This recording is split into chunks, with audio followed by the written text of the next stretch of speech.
Namimit talaga tayo dito, partner. Ay, kipapaaklak pa ng maligas. Ayan, so ang dami talaga nito.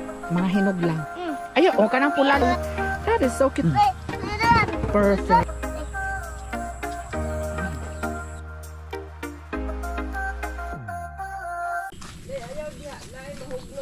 Lay, ayaw, lay. Wow, fly. Oh, look at that view. For today's vlog, pinapractice lang namin itong bagong bili kong drone. Tuwang-tuwa yung aking mga pamangkin. Akala nila siguro laruan ito. Inutusan ko na yung mga pamangkin ko na sila na lang mag-practice ng drone. Kasi hindi ba ako marunong? Nanood ako ng YouTube tutorial nung nakaraan pero hindi ko man mag-gets. Pati yung manual, wala man akong tiyaga na magbasa-basa. Kaya sabi ko sa kanila, kayo na bahala dyan. Ako na lang ang i-drone ninyo. Tayo. Yung mga kamatis natin ready to harvest na rin ito guys, oh. Ayan, mga okra, tapos mga atsal, tapos may mga pechay din dito. Ang daming okra dito, pwede ito i-blanch. Lagyan natin ng ginamos, di ba? Ayan, tapos ayun sila, nagpa-practice sila ng drone doon. Pina-practice ko sila kasi sila naman ang gagamit niyan. Tapos ito yung mapamangkin ko. Ang mga hinuglay. Mga hinog lang. Sige. Katoo pulahay, na. Kasi gusto na daw niya i-harvest. Ayan, nag-harvest na si Laylay, Tropas pikas, Lay. Na. Okay, very good, Laylay. Ay, nilakaw na. Nilakaw na daw. Nilakaw na daw ang kuha. Ay, tura na, nilakaw, nilupad. Nilupad siguro. Tapos ito sana masarap sana to lagyan ng munggo itong ating alugbate kaso nga lang as you can see parang nadaot yung kanyang mga dahon. Sige, wala kayo ng sudlanan. Pang harvest na niya da kayo guys kay overripe na daw kaayo. Yay! Sila ang nag-aalaga nito guys. Ayan si Mami Ivy guys. Sila ang nag-aalaga nito, ha? Ay, sige pulahay. Sige. Kuha sa sudlanan si Mami. Sige, ikaw na lang harvest, Beke. Ganahan na ka siya mo harvest. Dali. Ikaw mo harvest po ka? Ay, sus mo harvest po daw siya, guys. Sus, niya pa man ang ni harvest na to. Dali na, dali. Ay. Sige, ikaw tigunit. Ayo, kanang pula lang ha. Kanang pula sa Ginoo ko. Gusto talaga nila sila ang mag-harvest, guys. Ikaw hold. Tara, ikaw hold. Sus, kami sana ni Daddy dyan ang mag-harvest nito. Sus, gusto talaga nila. Sila na lang mag-harvest. Very good. Paborito ni mo nila. Ihatag sa kay kuan. Ihatag. Tarong magpungil. Napadiri. Mga pula lang ha. Ayaw ninyo pang ang green. Very good. That's what you call bell pepper. Bell pepper. Perfect. It's sa English anang daot. What's the English of daot, Jud? Alam nyo, minsan mas magaling pa mag-English yung mga pamangkin ko. Hala! Tura na sila. Ay, that's so cute. That is so cute. Tura kay mama ang kuha kay mama ang sudlanan. Ayan, ibutang sudlanan. Tura, Perfect. Gusto talaga nila, guys. Sila ang mag-harvest. Nara pa, kuha tayo. Natutuwa ako na nag-e-enjoy yung aking mga pamangkin sa pag-harvest ng mga vegetables. At saka guys, sa totoo lang, sila yung mga bata na talagang mahilig sa gulay. Kasi diba karamihan sa mga bata parang ayaw nila ng gulay, gusto nila hotdog lang, mga ganyan. Pero sila talaga guys, nag-e-enjoy sila. At paborito nila ang mga gulay, hindi sila mapili sa pagkain. Ito na yung na-harvest natin. Bukas na tayo mag-harvest ng okra. Bukas na tayo mag-harvest ng upo guys. Kasi lagyan natin yan ng sardinas. At gisahin lang natin yan. Pwede na yan. Pamahaw na natin yan.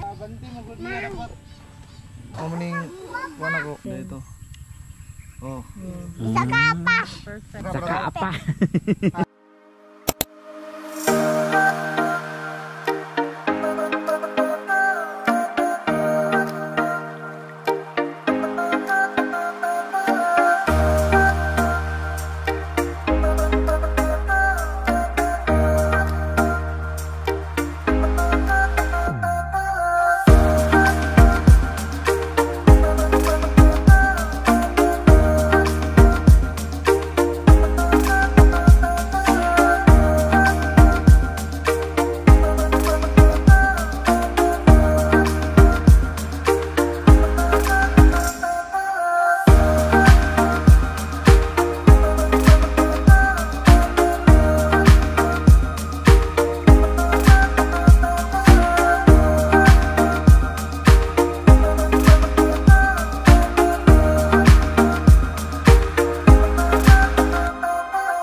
Huwag maingay ha kay kuan. Jude, quiet Jude. Kay tulog pa si Daddy John. Hatagin sa ila sa gawas. Nakaantuan. Dito sa gawas. Okay, labas tayo, labas. Ha? Oh my God! Oh my God! Yay! Good news pala sa araw na ito kasi lumabas na ang resulta ng ginawang interview ng aking pamangkin. Apply kasi yan siya guys sa BJMP at pumasa siya sa kanilang exam at interview na napakahirap daw talaga. Kaya congratulations, you deserve it. Talagang matagal niya talagang pinangarap na makapasok sa BJMP. At ito na! Pati ako naging emotional talaga guys kasi ilang buwan niya ito guys na talagang pabalik-balik siya sa exam, interview. Talagang sinala daw talaga sila guys. Kaya ay talagang God-given job talaga ito for him. Kaya again, congratulations Adib, you deserved it. Nag-post na ang pangalan. Yan, gablo. Gasog pa namin dyan, gablo out ha.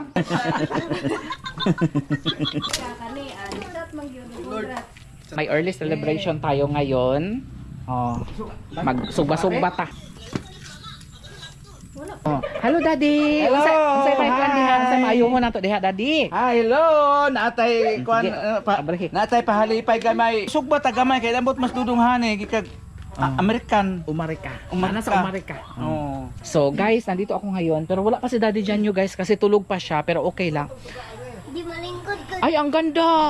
Wow! I love it! Malingkod ko diri dade. Oh, diha ta magmukbang, kauban si Daddy Jan. Tomorrow, tapos dito tayo magluluto, oh. Nanay suga. Ay, tara tayo, oh. Ayan, perfect. So, ito si Brother Jan, siya po talaga ang nag-renovate nito. Kasi ito, hindi na daw ito mapatungan eh, kasi gabok na siya. So, pag mo, ano ka dere, mahugno. So, thank you. Tapos dati may pugaran na daw ito. So, dito tayo. Ayan, dito yung banggirahan natin. Tapos ito may tubig. Ito pang hugas lang yan guys. Hindi yan pang... Pero pwede naman ito pang inom. Oh. Tapos ito, lutuan natin ng isda. Dito tayo magluluto, Lai. Kulon man na. Gipalit na sa Davao. Yan, dito tayo magluluto, Lai. Muna atong tugkaran, Lai. Sige na siya kaon og chocolate gani ha pag na siya sige kaon og chocolate. Dito tayo magmumukbang tayo dito Lai tapos harap tayo dito sa palayan. Oh, diha ta mag-alirong ta diri ugma tapos butangan nato na siya og kanang dahon saging. Sana. Lo.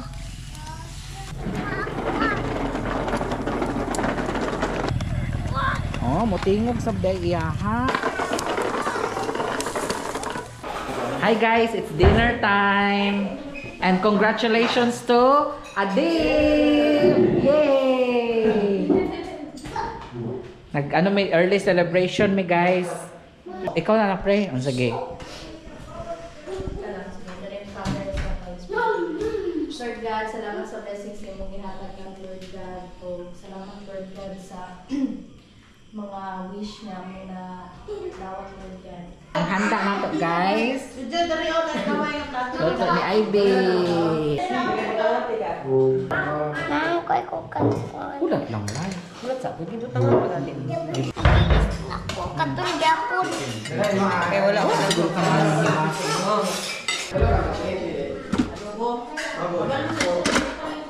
Fork. Grilled pork. Ayan guys.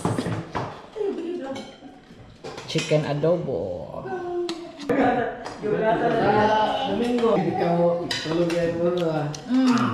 Daddy Jan's favorite guys. Ay, correct kuha dear.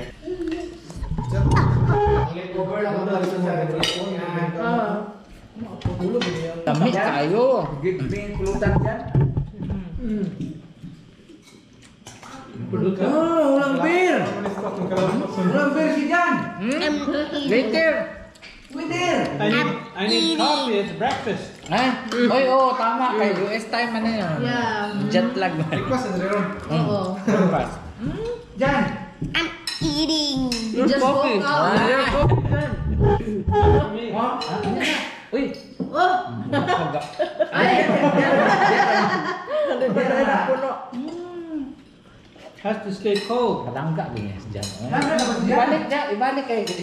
Has to stay cold. I have my vodka. Dili siya galing na sa bago mata. Dili sa bago siyang mata magkape daw. Thank you! Okay. Good manners, good look. Good manners. The Filipino is joking. Tatas isa. No, Filipino is no English. Jod, kaon na Jod. Kahit malas.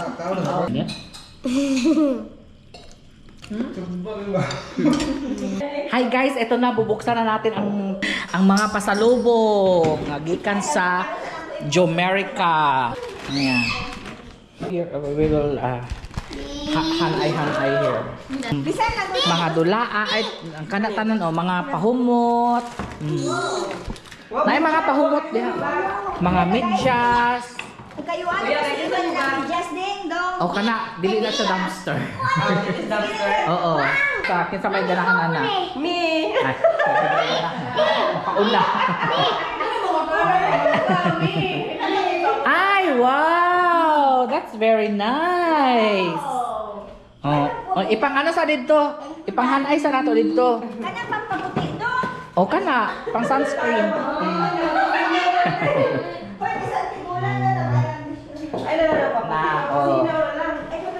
Kani pag mga ligo tag mga dagat. Oh, kani pag maligo tag dagat na yung mga SPF. Oh. SPF na sunscreen. Nindot siya. Wala tayo ka napalitag lipstick. Kani ra imo ate. Lipstick may bili. Ambot may bili.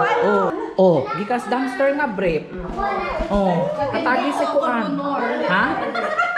This is perfume. Maybe. Jan from the dumpster. This one. All of this. Uy, tagay ko perfume dong. Mga mahalo na nga perfume. Except the candy. Kani kinsa may ganahag medyas. Bahin na. Oh, bahin na sila iman og di. Okay, wala man si John Ray, di man na siya kasapatos. Si Jan ug si Iman. Isi na makatusok. Kaning kinsa man ang permi sa init. O kani okay humot ni. Humot ni papaya and ay Sila lotion. oh, siya ba? Ayun oh, humot. O kana ihuho. Ay, open daw, be? Apan. Hello sa inyong lahat. Kami nga pala si Johannes and John. Isa kami na proud dumpster diver sa Amerika. Hindi namin ikinakahiya ang ginagawa namin, bagkus ipinagmamalaki pa nga namin ito. Kasi bukod sa malaking tipid na natatanggap namin, nakakatulong pa kami sa kalikasan. Imbis na mapunta sa landfill ang mga bagay na pwede pa naming magamit, nire-recycle namin ito para bigyan ng panibagong silbi. Halos lahat ng napupulot namin mga brand new pa, mga gamit na hindi man lang nabuksan o nasubukan. Nanghihinayang talaga kami na makita silang tinatapon lang, kaya naman kinukuha namin ito kung may pagkakataon at ibinabahagi sa iba. Isa pa sa mga rason kung bakit patuloy namin itong ginagawa ay dahil sa suporta ng aming pamilya. Hindi sila maselan at sa totoo lang sobrang grateful nila sa tuwing may pasalubong kami kahit na galing ito sa dumpster. Para sa kanila, regalo pa rin yan at lalo naming pinahahalagahan ang bawat bagay na natupulot namin dahil nakikita naming napapakinabangan ito ng mahal namin sa buhay. At isa pang nakakagulat na nadiskubre namin ay ang mga medical supplies. Kagaya na lamang nito na talagang nagagamit pa para sa sakit ng kalamnan, sakit ng katawan. So imbis na sayangin, napapakinabangan pa ng pamilya. Kaya habang may mga ganitong itinatapon ng iba at habang may mga taong nangangailangan, patuloy namin gagawin ang dumpster diving kasi hindi lang ito para sa amin, para ito sa kalikasan, sa pamilya at sa taong maaaring makinabang pa.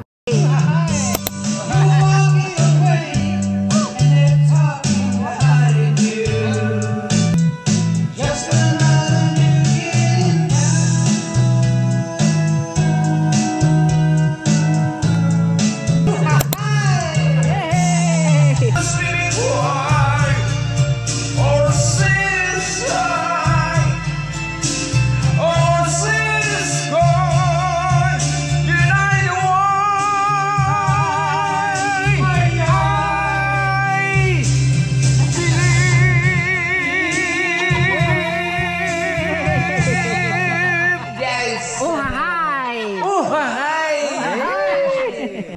Hi guys! Good evening. Time check tayo. It is 9:34 PM na hindi pa rin ako makatulog kasi may jet lag ako. Ayan. So, naririnig niyo yung background. Kumakanta po si John ngayon kasama yung papa ko. Actually, kanina nagpaalam yung papa ko. Pwede ba kami mag-video okay? Nagpaalam siya guys kasi akala niya matutulog na kami ni John. Sabi ni John, no, it's okay. You can sing. Kasi si John kasi kagigising lang. 7 PM na ata siya nagising and then nag-dinner kami and then ngayon gising na gising si John, nakisali siya doon sa nag-inuman sa labas guys. Alam mo, nagpapasalamat ako noon na si John is madali siyang maka-adapt sa environment ba. Kagaya dito, hindi naman niya sanay ang mga kaibigan ni Papa na mag-chat-chat sila, mag-inom-inuman sila, mga joke-joke, sabay na sabay talaga si John. Nagpapasalamat din ako no sa mga kapitbahay namin, mga kaibigan ni Papa na talagang tanggap din nila si John. At saka sa pamilya ko guys, no, ever since na naging kami ni John, 7 years na kasi kami ni John. Simula na pumunta yan siya dito noong 2019. Simula na nakita sila na Papa, nagka-jive talaga sila guys. Talagang magka-banding na talaga yan sila. Kaya nagpapasalamat ako na ganun yung tratuhan nila sa isa't isa kasi di ba may mga nalalaman tayo na iba natin mga kaibigan or mga kakilala kayo na ibang mga kaibigan na hindi tanggap yung kanilang bana ng buong pamilya, pero ako talaga sa mother side, sa father side talagang tanggap nila si John. Kaya gustong-gusto ni John na nagbabakasyon dito sa Pilipinas kasi hindi siya out of place, di ba? Kasi minsan kasi pag yung mga pamilya ko talaga guys, talagang dati, syempre, parang maiilang sila magkausap kay John kasi English. Ng kapatid ko na dalawa, hindi naman kami sanay marunong mag-English, pero hindi sanay ba? So, hindi mo masyado ma-express yung gusto mong sabihin sa kay John, ganyan. So, as much as possible, parang inaano nila ba, parang tinatry nila yung best nila. Doon naman ako nagpapasalamat kasi tinatry ng mga kapatid ko yung best nila, pati yung papa ko. Kasi yung papa ko, hindi naman niya nakagraduate ng elementary. Pero as much as possible talagang tinatry niya mag-English na kausapin si John para lang hindi ma-out of place ba. No? At saka sa mga Amerikano, kahit na baliktad ang mga English mo, barok-barok ang mga English mo, ganyan, hindi mo ma-express na maayos yung sarili mo, hindi ka nila pagtatawanan. Tayo lang naman ang magkuan yung mga Pinoy, mga mahilig magkuan. Hindi ko naman nila lahat ha, pero mahilig mangorection, perfectionist, ganyan, magkamali ka lang ng pronunciation, magkamali ka ng grammar mo, pagtatawanan kasi yan, no. Hindi niya ipapa-feel sa'yo na hindi ka marunong mag-English, ganyan. Hindi. Siya pa ang mag-adjust para sa'yo. Mag-google yan siya, niya. Tapos, magugulat na lang yung mga kapatid ko at papa ko, hala, nagsalita ng Bisaya si John kasi ginugugol niya na translate. So, nagpapasalamat ako kasi maganda yung bonding ng pamilya namin. Walang may inggit sa katawan, walang may ganito ganyan. Kaya Lord, maraming salamat dahil binigyan ako ng bana. Talagang alagang-alaga ako at hindi lang ako, pati ang pamilya ko. Isa nga magkanta daw ka? Oh, kanta mo. Ikaw daw? Ako? Sus, ako ang pakantahin nila guys. Pumasok na sila dito kasi lumakas ang ulan, oh. Anong oras na? 9:30. Andali na. Ay, kaon ka, Roy? Aw. Kanon ba? Aw. Sino ang huling kumanta? Bakit umulan? Si John. Agoy. No other than. There's a joke here. If you sing, it will rain. Now it's raining. Okay. Namalhin sila guys kay ulan. Lakas ng ulan. Oh! Thank you. Wala pa kayo nahuman. Nagpasalamat kami kasi nag-ulan guys kasi yung namin, yung humayan namin ba, yung palayan namin guys, kailangan ng abono. Dapat, kanina bibili kami, sabi, parang kulang pa sa tubig dito kasi sa amin guys, no? Yung palayan kasi dito sa amin, kapag walang ulan, talaga, kawawa talaga yung palayan namin dito. Kaya magpapasalamat talaga kami kasi nabubuhay lang yung mga palay namin. Wala kasing irigasyon ba? So, sana hopefully in the future magkaroon ng irigasyon dito sa area, sa barangay namin. Pero ngayon, Lord, salamat Lord, dininig ang mga pag-ampo namin na, sobrang lakas ng ulan. Sobrang lakas ng ulan guys. Bukas ng umaga, samahan natin a day in the life ng papa ko. And then samahan natin siya in the morning, ano ba ginagawa niya. Tapos mag-harvest tayo sa garden natin. Tapos magmukbang tayo sa bahay kubo. And also, punta tayo ng bayan. Kasi bibili kami ng abono kasi mag-abono tayo doon sa ating palaya. Good night, Jan. The next time. Okay, Papa. Before you...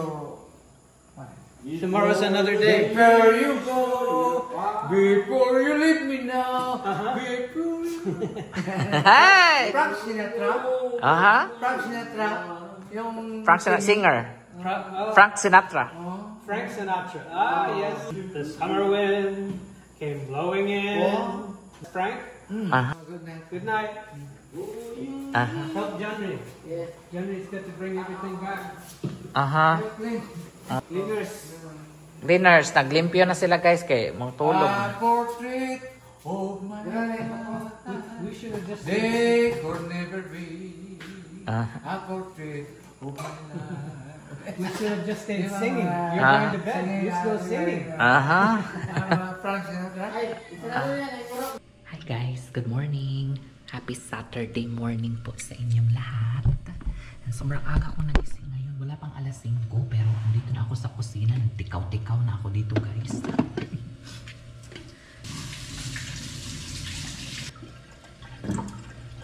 Hi guys! So happy Saturday morning. It's another day. It's another vlog. So labas lang tayo. Paglabas ko dito guys no. Ayan na ho. Sinusugat na tayo ng mga manok. Wala pa tayong pagkain ha mga manok. So dyan muna, standby muna kayo dyan. Hindi ko kasi alam kung saan nila nilagay yung kanilang mga pagkain ng manok. At himala na hindi pagising si Papa. Or hindi ko lang sure, baka naglawig na ng kanyang kalabaw. Kasi usually mga 5 o'clock. Gising na yan siya, 5:30 AM na. Nagkakape lang ako. Ayan. Sobrang ganda ng paligid na natin dito. Oh. Unlike before. Ayan, marami silang mga inayos dito. Ayan, yung lawn natin, yung mga flowers natin. Nilagay nila dito sa gilid. Ayan, so mamaya na lang natin aburan yung mga manok natin. Wala pang tao doon sa kabila. Kasi usually may mga nag-aaso-aso na yan dyan sa kanilang kusina. Puntahan natin yan mamaya si Papa. Dyan kasi sila naglulungag doon sa kabila namin na abuhan. Ayan. So mag-harvest din tayo today, darling. We were going to harvest there. Okay. Yung mga gulay natin. Pero mamaya na pag nakagising si Jundre para mabigyan ko kayo ng magandang shots kasi gagamitin din natin yung drone. Pupunta tayo doon mamaya kasi doon tayo magmumukbang sa kabilang kubo. Maraming kubo actually dito guys. And nagpaplano na naman kami ngayon na gumawa ng isa pang panibagong kubo na naman kasi ganito kasi yung area namin. May kubo doon. Yun po yung sa kapatid ko yung luma na renovate nila. Yung napakita ko pa sa inyo kahapon. And by kubo din po dito. Yan po yung parang receiving area namin pag may mga visitors kami na hindi na magkasya dito sa loob ng bahay. Doon muna. At saka kung hindi masyadong mainit ang panahon or umuulan ganyan, doon kami sa kubo kasi may fish pond din doon. Tapos sa harap ng palayan, maganda magmukbang din doon. Tapos nagpaplano ako na gumawa ng panibagong kubo dito. Malapit naman sa mga gulayan natin kasi maganda ang reception ba kasi kapag ka may kubo guys na malapit sa parang fresh from the farm talaga ang peg namin. So yan yung binaplano ko. Hindi ko lang alam kung magkano yung budget at kung kailan namin sisimulan. Siguro agad-agad this week para makita namin yung resulta ng kubo bago kami bumalik ng Amerika. Bibili tayo ng mga nipa, ganyan, tapos mga kawayan, ganyan. Actually, may mga, yung uncle ko dito, marami siyang kawayan or bayog ba ang tawag dyan. So, manghingi tayo or magbili tayo sa kanya and then, yun po yung gagawin. At pagtulong-tulungan na lang namin, babayaran ko yung mga kapatid ko at mga pinsan ko na magtulong-tulong kami sa paggawa ng kubo para mabilis siya matapos. Siguro in just a day, 2 or 3, matatapos na yan kaagad. Kasi simpleng kubo lang talaga, yung kainan lang talaga guys, ang gusto ko na peg sa aking kubo. Guys, nandito tayo ngayon sa ating bahay kubo. Pakita lai ang bahay kubo. Na, inayos ito ni Daddy Jan, no? Dada Jan ba? Ano si Dada Jan, oh? So magluto din tayo mamaya dito guys. Ang ating breakfast ay hotdog, lumpia, at saka kinukuha pa ni Papang itlog. Ano lang na iskatray diri pang? Dali lay, diri ta sa atong banggirahan lay. Diri mo tulog sa una lay no. Diri mo gapuyo sa una. Oh. Guys, ito po yung bahay nila Laylay dati. Oo, diri mo tulog sa una or diri sulod? Diri sa sulod. Dari sila ate, darami ni mama kong yarbe. Tapos, magmukbang tayo dito mamaya guys. Tapos lagyan natin ito ng saging. Oh? Uy, mata na si Lolong. Mata na siguro kay maingay tayo. Ayan, ito po yung aking mga pamangkin, guys. Ayan, malalaki na talaga sila. Grade 6 na si Kiang Kiang. Graduating na siya. Si Laylay. Grade 1 na kalay. Grade 1 na si Laylay. Ayan si Dada dyan. Papasok yan siya mamaya sa kanyang work. Ito na. Ayan na po. Ay, ang lamisa. Ano ting lamisa? Diha lang sa ibutang. Ipataas, Lay. Laylay. Na, oh. Thank you, Laylay. Na ito, pwede tayo magluto ng isda dyan. Oh. Tapos lagyan natin ng saging. Paksiw. Ayan. Tapos mamingwit din tayo. Ah, wala naman ay ano diha, isda no. Mamingwit din tayo doon mamaya. Oh, habang hinihintay natin na makasaing ito, maluto itong kanin natin. Ayan. Magkuan tayo, dear. We're gonna harvest now. Harvest away. Oo, tara na, Laylay and Kiang Kiang, you go with us. Di ni kaunog iring diri dong. Dili na siguro. Okay, harvest na tayo. Hawakan mo muna daddy dyan. Ayan, kay kukuha muna ako ng pera. Magkuha muna ako ng pera para magbili tayo ng bulad. Hold on, darling. Kuha lang ako ng pera kasi magpabili ako ng bulad, guys. Kompleto ang breakfast kapag may tuyo dito sa probinsya. Hindi ko lang alam kung magkano, pero for sure mahal na yung mga bulad ngayon. Kasi dati yung mga bulad, makabili ka na ng 10 pesos, 15 pesos, 20 pesos. Ngayon, 100. Kulang. Dong, kasya na ning 100 dong sa bulad dong? Kasya ng 100 bulad? Tapos ginala ito niya. Katong dagko. Or, katong gagmay? No, lamig to? Butang niya di Sus, mahal na. Mahal na pala, 120 na pala ngayon. Ha? Oh, katong kung dili. Katong? Oh, lapad-lapad. Kay lami po to, og dili mahurot ba? Tunuan. Oh, tunuan, butangan og munggos, ana. So okay lang yun, medyo malaki, 120. So punta na tayo sa garden ngayon at mag-harvest na tayo. Magdahan-dahan lang tayo, darling. Hawakan mo ang ano. Nan. Start tayo doon, dear, sa tomato, dear. What kind of gulay do we want? Tomato? Tomato first. Those are all very green. No, that one, oh. That one. The yellow one. That one's good? Aha. Oh, kikuha na. You can, That's good, you okay. can, oo. Ayan. Si Kiang Kiang na lang ang mag-harvest. Tapos dito, Kiang, oh. Yan. But there's more tomatoes somewhere. Maybe it's not too green. Ayan. O sige, anak na lang, Kiang.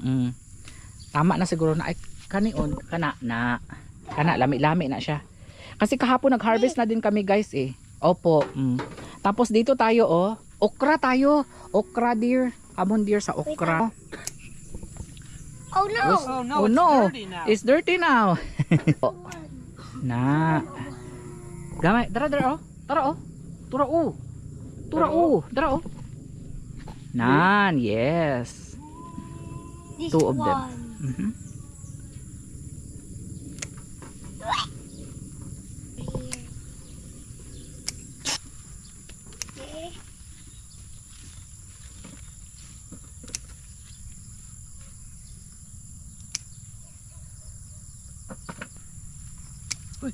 Hey, gipamaak mo lamig. Daghana oy. Are they really biting you? Yes. Di ara Wow, there's a lot. There's a lot. Oh. You like okra? You like okra, Kiang? That's good. My favorite okra. Wow. Ganito ka madiskarte ang aking mga kapatid. Habang kami ay nasa Amerika, sila naman ang tumututok at nag-aalaga ng aming munting garden dito sa probinsya. Kaya naman ngayon napakasagana ng aming ani. Hindi na namin kailangan pang pumunta pa sa bayan para bumili ng gulay dahil nandito na lahat sa likod ng bahay. At ang iba nito ay ibinabahagi namin sa aming mga kapitbahay. Sa panahon ngayon, napakahalaga talaga ng diskarte sa buhay, lalo na't patuloy ang pagtaas ng presyo ng bilihin sa palengke. Kaya imbes na bumili, nagtatanim na lang kami. Simple lang ang pamumuhay dito, pero napaka-rewarding yung bawat tanim, bunga ng tiyaga at pagmamahal ng pamilya. Kaya kung may bakanteng lupa kayo, subukan nyo ring magtanim. Hindi lang ito tipid, nakakabawas pa ng stress at malaking tulong sa pang-araw-araw. Ito ang buhay probinsya namin, tahimik, masaya at masarap lang sa pakiramdam kapag nakikita mong namumunga na ang iyong pinaghirapan. Kaya maraming salamat sa inyong panonood at sana'y na-inspire din kayo na magtanim sa inyong bakuran. Maraming salamat din sa aking mga pamangkin na si Kiang at si Laylay sa pagsama sa amin today. Grabe, ang lalaki ng mga upo natin, guys. Give me 2 at a time, darling. 2 at a time. Ito, guys. Ganito dito sa probinsya, hindi na tayo mahihirapan kung anong ulamin natin. Kasi, ang lahat ay nasa paligid na talaga. Nasa paligid na talaga lahat. So, bakit ka pa lalayo? Bakit ka pa pupunta sa palengke? Diba? Kung nandito naman lahat. At saka yung mga bata namin dito, mga pamangkin, hindi sila maarte ba sa pagdating sa pagkain. Lahat kinakain talaga nila. As long as makain, kinakain talaga nila. Yan. Sus, unlimited talaga. Pwede nga itong ibenta eh. Pero hindi ba namin binibenta, pinapamigay lang namin ito sa mga kapitbahay. Sold na rin. Ilang months ito dong? 2 to 3 months, no? At 3 months ata bago mamunga. 3 months bago mamunga. Sagana talaga. Pero last time dong, no? Mas marami pa dito ang na-harvest ninyo. Last time, mas marami pa ang na-harvest nila nito.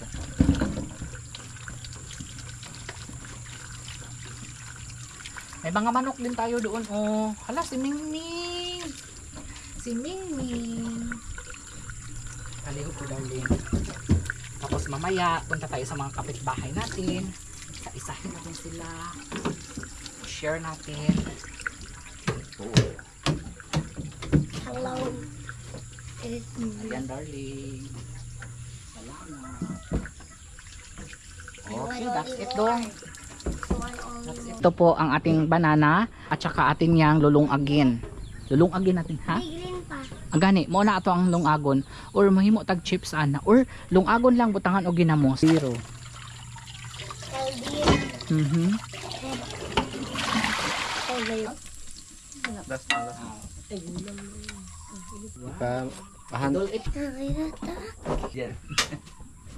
Lola. Hi! Kiang. Maparihas gud ni Jod. Tikplagan. Oh, kiang. Okay. Dalaga na ko. Silduhan gid ni. No? Umata gid YouTube. Gaw! Gaw! Hak! Agaw! Printin mo mo. Parihan mo mga tulon. Di sa ganahan mo. Gatson.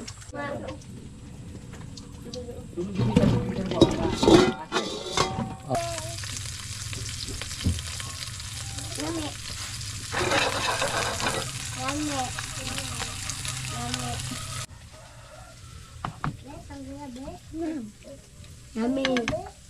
Lalo na dito dati. Opo.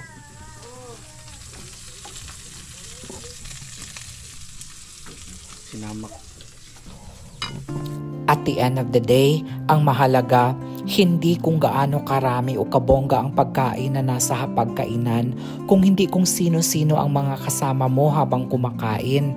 Dito sa amin, simple lang ang ulam, madalas gulay lang, tuyo, minsan lang nakakakain ng hotdog at itlog. Pero sa bawat subo, ramdam mo ang saya, ang pagmamahal at ang pagkakaisa ng bawat pamilya. Si John, kahit bago pa lang siya dito sa Pilipinas, makikita mo talaga kung gaano siya nagsusumikap na makibagay sa amin. Hindi niya iniinda kung hindi siya sanay sa mga putahing inihahain namin sa kanya. Kahit bagong lasa, titikman niya. Kahit mainit sa labas, sasabay siyang kumain sa amin. Nagkakamay pa nga minsan para lang makisama sa amin. Kaya laking gulat ko nang minsan ay sinabi niya na gusto na niyang tumira sa Pilipinas. At bilang asawa at bilang pamilya, ang sarap marinig yun. Ibig sabihin, tinatanggap niya hindi lang ang kultura natin, kung hindi pati ang puso ng bawat isa sa amin. Kaya oo, swerte ako kay John. Pero sa totoo lang, swerte rin siya sa pamilya ko. Kasi dito sa amin, basta't sama-sama, kahit simpleng pagkain, espesyal pa rin. At sa bawat meal, kasalo siya. hindi lang bilang bisita, kundi bilang tunay na parte ng pamilya. At dito na po nagtatapos ang vlog natin for today. Sana nag-enjoy kayo at maraming salamat sa inyong panonood. Sa mga nakaabot sa part ng video na ito, mag-comment lamang po ng pulang heart. Maraming salamat at magkita-kits po tayo again tomorrow.